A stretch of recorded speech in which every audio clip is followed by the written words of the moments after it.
বিশ্ব রাজনীতির মঞ্চে যখন দুই মহাশক্তির মধ্যে বাণিজ্য যুদ্ধ শুরু হয় তখন তার প্রভাব শুধু তাদের সীমান্তেই সীমাবদ্ধ থাকে না, তা ছড়িয়ে পড়ে পৃথিবীর প্রতিটি কোণে।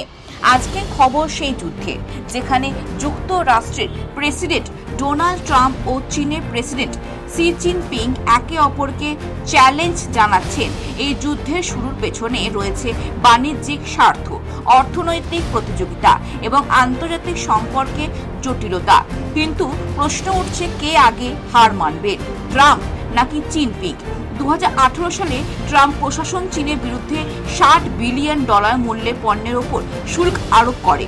তবে এর পাল্টা হিসেবে চীনও মার্কিন পণ্যের ওপর শুল্ক আরোপ করে। কিন্তু এই শুল্ক যুদ্ধের ফলে বিশ্ব বাজারে অস্থিরতার সৃষ্টি হয়, যার প্রভাব পড়ে ছোট বড় সব ধরনের ব্যবসা প্রতিষ্ঠানে, বিশেষ করে প্রযুক্তি খ্যাত, কৃষি খ্যাত এবং উৎপাদন খাতে এর প্রভাবে সবচেয়ে বেশি পড়ে।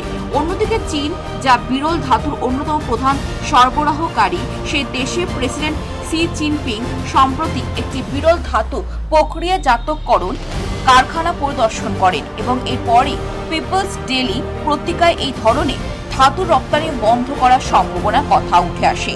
যদিও এই রপ্তানি বন্ধ হলে চীনের আর্থিক ক্ষতি খুব বেশি হবে না, তবে যুক্তরাষ্ট্রের জন্য এটি বড় ধরনের সংকট তৈরি হবে।